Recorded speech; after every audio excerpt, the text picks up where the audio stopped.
So, Emeka, Jeremiah, why don't you guys just start off by describing each other? So, Emeka, how would you describe Jeremiah? I would say at first definitely a little quiet, but ultimately kind of a professional in the way he goes about his business, especially as a freshman. It's kind of been a trend with Ohio State wide receivers. I feel like I was that way, Marv was that way, Carnell and Brandon have kind of come in and, I think it's kind of the same mentality that you see in JJ. Definitely a dog on the field, way less quiet and reserved when he's on the field, doing what he loves. So that's always encouraging to see. But just a joy to be around the student of the game. There's so many words that could describe him. Jeremiah, how would you describe Emeka? I describe Mac as like a big brother being here. Since day one, he's been a big help of the reason why I'm having the season that I'm having. Just started in winter workouts, just being somebody that pushed me in the weight room. When I first got here, they had me paired with him. So, he pushed me to the limit for sure. Just in the weight room with like competition and stuff like that. He beat me, which I needed that for sure. And I know nobody won't let a freshman beat them in anything. So coming in, I just knew like I had to get better and be with him. I just know how to stick by his side because he's been through everything that I'm about to go through. So just listening to him, I listen to everything that he tells me because he's been through everything that I've been through. Now, Emeka, Ryan Day has described you as an old soul. Is that how you would describe yourself? I'm honestly not too sure. I've heard a lot of people describe me that way, but I kind of just, go about my day, go about my business. I feel like I am very, professional with the way I handle a lot of things. That's just kind of how I am. Nobody, I was kind of always been that way ever since I was young. But I've definitely been raised by some profound figures like my parents, my father especially, teaching me just, how to carry myself, how to be a man, and then just loving parents who've encouraged me and brought me up in a way that one should. Jeremiah, do you think he's an old soul? Oh yeah, for sure. I hear from a lot of people just coming in and being in his presence each and every day. I definitely say he's an old soul for sure. Now, you came back, Emeka, for specific reasons. Obviously, number one, wanting to win, but number two, you mentioned the idea of being able to help lead young guys like Jeremiah. So what does that leadership really look like for you? Yeah, I think ever since I was younger, I've always felt kind of natural when it comes to a leadership position. And it's something that I really take a lot of honor in. It's something that I don't take lightly. So just being voted captain by my teammates is a huge honor. I got a little emotional even when Coach Day was announcing the captains. But being a leader for me has been just a lot of development, I would say. You can always have the traits to be a leader, but you really have to grow kind of in yourself to be able to know what it takes to be able to lead other people. So, what works for JJ is not always going to work for the next person. So kind of learning everybody and what makes them go, what makes them tick has been definitely something I've had to learn in my leadership role. But it's kind of like in Zone 6, the heritage, the keys just keep getting passed down. So I feel like it was just my turn. So I'm trying not to do, nothing too crazy, just do my job when it comes to it. And when it's time for me to go, I'll hand it to the next guy. JJ, what would you say you've learned from his leadership? Biggest thing, I'd say being more vocal. He's a vocal guy. Go call anything out that he sees that he don't like. He just be on everybody in the receiver room. He just want the best for everybody in the receiver room, I can say for sure. There's a legacy, and you've mentioned that. We'll talk a little bit more about it, of being at Ohio State. So when you were getting recruited and ultimately when you made the decision to come here, did you think at all about the idea of playing with a guy like Emeka? I didn't at all. I thought he would be gone when I get here. Just being able to play with Meg is a blessing for sure because you've seen the people he's been around, Marv, Garrett Wilson, Chris Olave, Jackson Smith-Njigba, just all them first-round receivers, and just for him to stay back and just stay another year and just be able to be in his presence is a blessing now, so I don't take it for granted. JJ just talked about some of the guys that have come through this building. You've played with them. You've seen them go to work. There is a legacy here. How would you describe that legacy, and how often do you think about it? It's something that you think about a lot. Just every time you walk into the receiver room, there's pictures of all these guys on the wall. You take a look at some of the jerseys that are being hung up in this room that we're in. We have a list of guys who have gone in the first round, and a lot of them are receivers. So it's never something that you kind of forget about. It's always in your face. And I think it serves as another little inch of encouragement. But I think for me, just playing along some of the guys that we mentioned before has had a huge impact on my career. I don't know if I'd be the player that I am today had it not been for those guys, and that was part of the reason that I wanted to come to Ohio State. I was a 5-star talent, whatever, had a lot of offers, could have gone anywhere in the country, but I figured if I went to Ohio State, I was going to be pushed and challenged and learn to compete in a real way that I hadn't done in high school, and I knew I was going to really find out about myself. Was I really just all talk, or was I going to, do what it takes to see the field and to step up and to be that guy? So I think just their presence and them being in the room, some of the older guys that came before me, is something that has elevated my game to a level where it is now. Now, you are, of course, a mentor in this group here, but is there anything that you've learned from Jeremiah?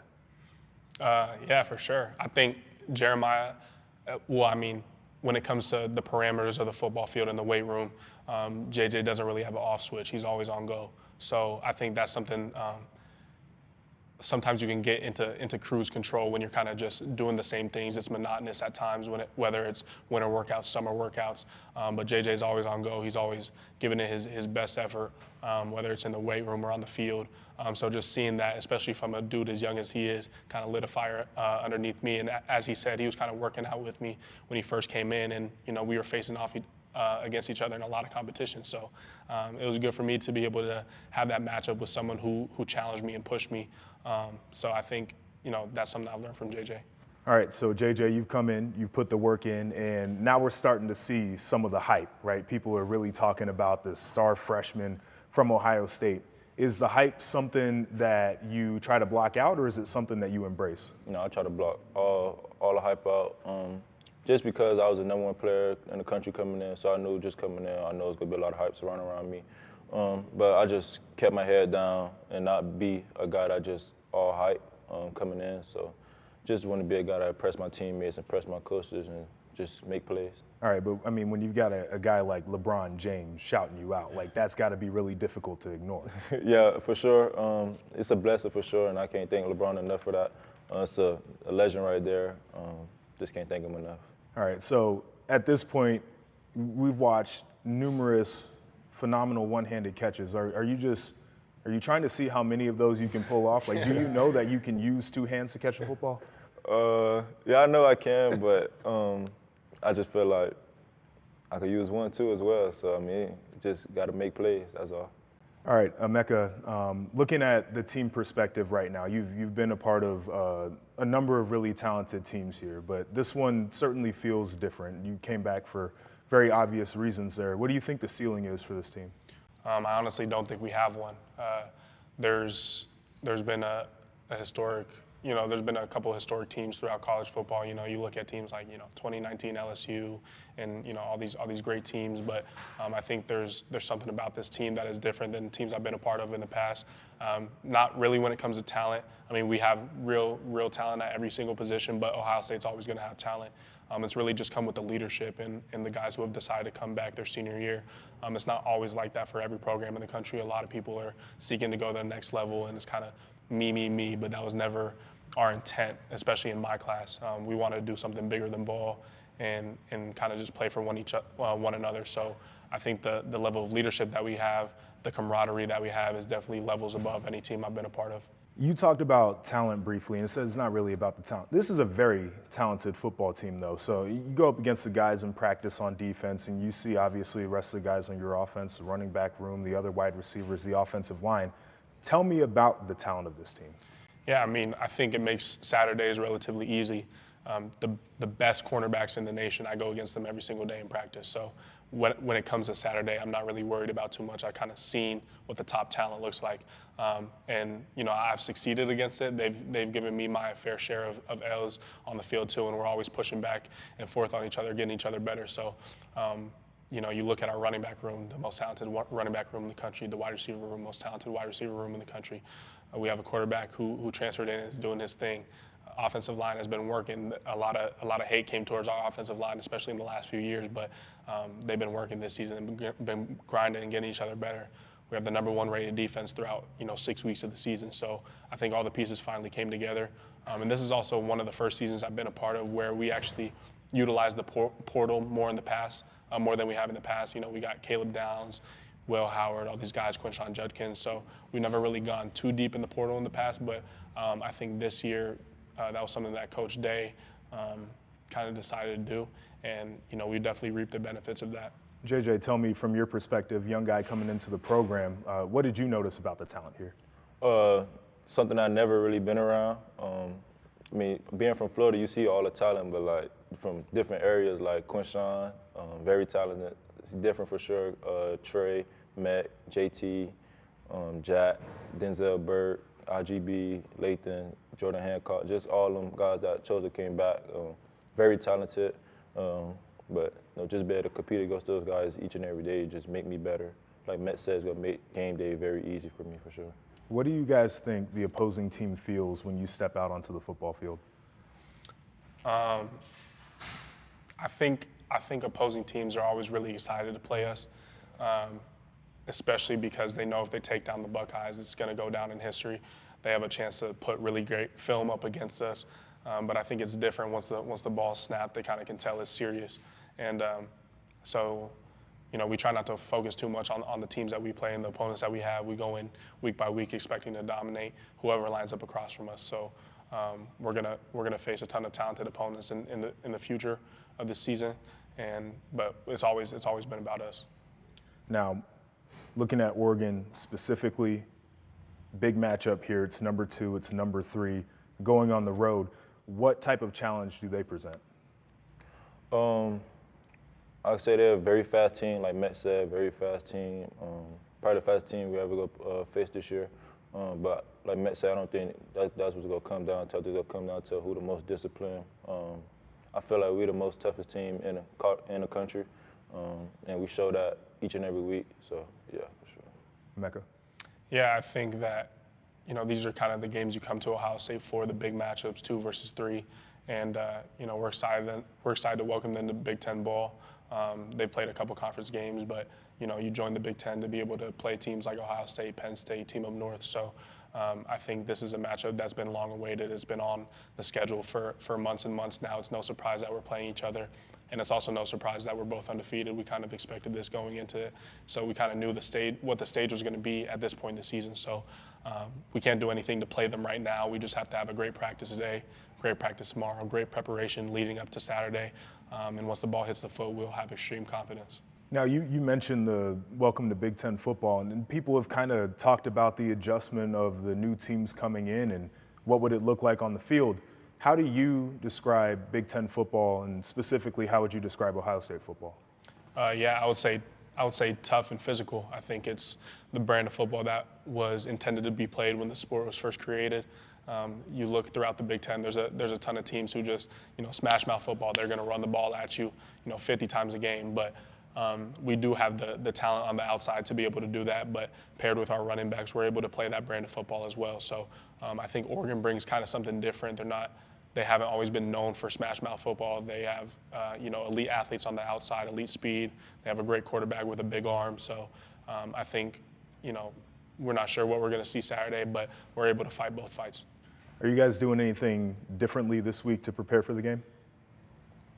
For me personally, no, not really. Just another game to me. I'm just going out there to play football.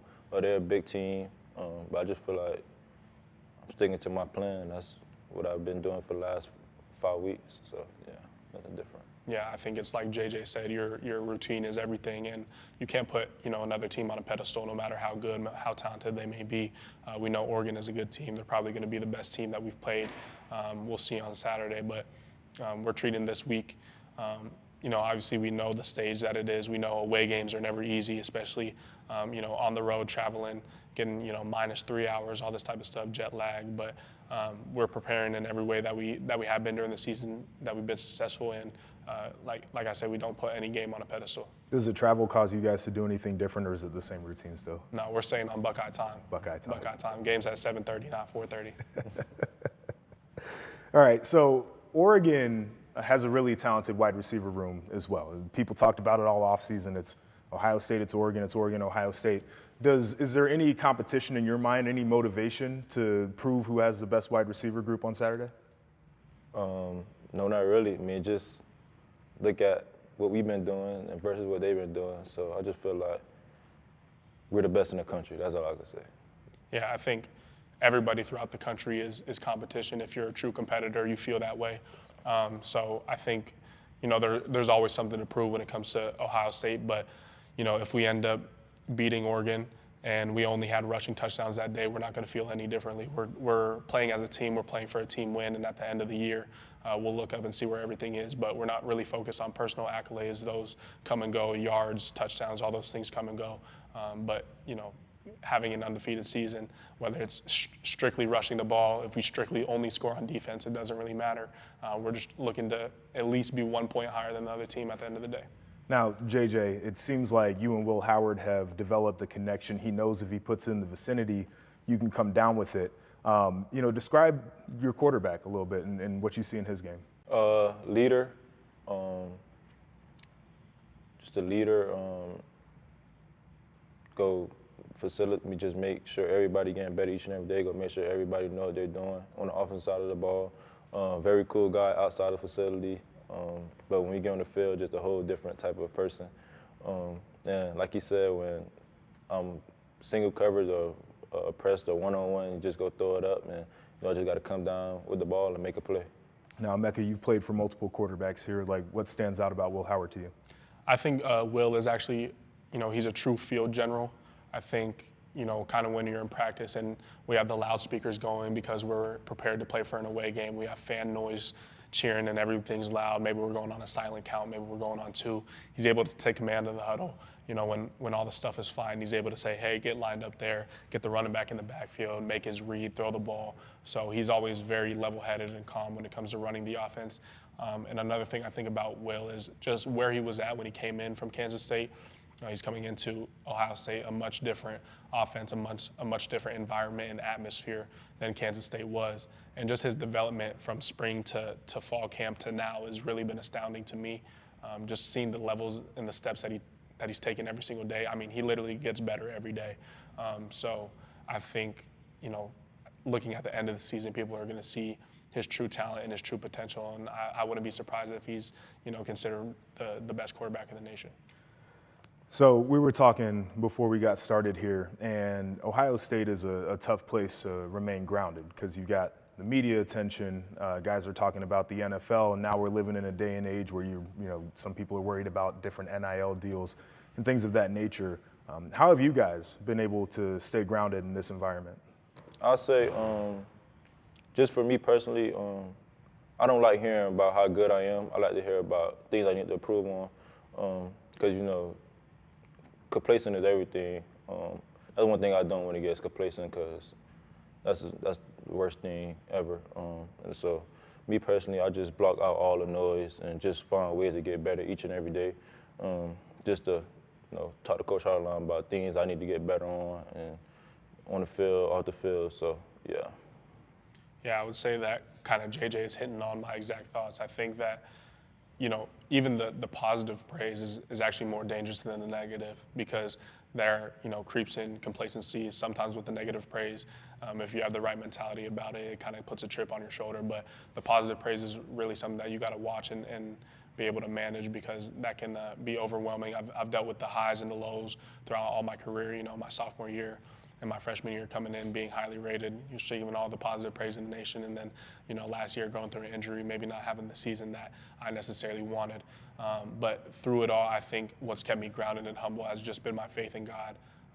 He's just been, standing by my side through all of it, really, and just knowing that my value does not lie in football. So whether I have a great season, a bad season, or indifferent, I know that, through it all, he still loves me, he's still proud of me, all these type of things. So let's talk about your offensive coordinator. Chip Kelly comes in the offseason. I sit back and I watch the tape, and I think the guy's a mad scientist. I see some phenomenal things out there. From your perspective, what has it been like to be coached by Chip Kelly? Yeah, I think he's a great offensive mind, obviously. I think the way you described it is perfect as a mad scientist. Some of the plays that we cook up in practice, obviously all of them haven't seen the light of day, but just being able to have an offensive coordinator with that type of mind, and that type of creativity is fun to be able to play for. And I think one thing that's always stuck with me that he said to me is it's never plays, it's always players.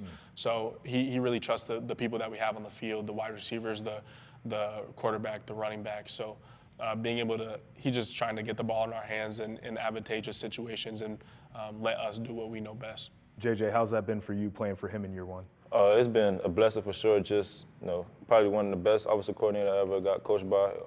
Just like Meg said, like you said, mastermind. Just, he put the ball in his playmakers' hands, and we just got to go out there and do our thing with it. So, I mean, just plays he calls, I see, I'm like, whoa, like it's crazy for sure. All right, JJ, so we have heard that you like to play chess. Yeah. Okay, so, I mean, where does the love for that game come from, and what do you think you get out of it? The love for playing the game of chess, I say it started when I was about 9, 10 years old. I went to my dad took me and my little brother to a library. Just to go for sure. Just like that, we just went to get some books or something like that, and he just seen like an older man like playing chess. So we just sat down, and old man just taught me, and I just started falling in love with playing the game of chess. So, I mean, I just feel like playing the game of chess just help you a lot. Just thinking, because you have to think before you move. So, I mean, you just got to make the right decisions and stuff like that, and not just only on the football field, but in life as well. So I just feel like it helped me a lot in growing to the person I am today. You ever play? I played a little bit, yeah. You guys ever played? I didn't even know JJ played chess. Nah, we might have to get that set up. I think we might have to. Yeah, we got to. You mentioned earlier when you're trying to stay grounded that you don't like hearing the things you do well. You like hearing about the things you need to work on. What parts of your game do you think that you can improve upon at this point? I'll say I feel like there's a lot of things I need to improve on. I don't ever want to get complacent. I say learning defenses, that's one of the biggest things I feel like I need to get better at. Coach Hartline definitely been a big help, helping me learning to start learning defenses. So I just feel like I need to take it upon myself and learn on my own, or just get with him or Coach Jordan, just anybody that's on the opposite side of the ball, just help me learn defenses, because I feel like that's the biggest thing I need to work on right now, for sure. Both of you played in the Army All-American Bowl, and I know that you've got some ties to the service through your family there. So, talk about that game, describe your experience there, and what you loved about it. Yeah, so actually my year 2021 was the peak of COVID, really. So we actually didn't get to play the game, but the Adidas All-American Bowl was able to send our jerseys, and kind of me and my fellow Washington guys who were playing in the game. It was me, Sam Heward, quarterback, JT was there, and then Julian Simon. So we all kind of got together, threw on the jerseys, did a little photo shoot for the game. But I think playing in that game was always a dream of mine ever since I was younger, seeing all the legendary high school players who were able to play in that game. So it was definitely an honor when I got my invite, and I pretty much committed right on the spot because I knew that's what I wanted, the game I wanted to play in. But just for me personally, my grandfather was a Navy SEAL. My father was in the Army. So I think, playing in that game was part of the reason that it was such a done deal for me. And your experience wasn't all that long ago. What did you take away from it? I'd say just being around a great group of players around the country, just to see the different talent from each state, just building that relationship with all the guys that's at different colleges, like Georgia, Alabama, Penn State, just building our relationship with them guys. And just to play in that game was crazy experience. Just to be all that talent on one field at one time is something crazy. So I just didn't take it for granted. It was a blessing for sure.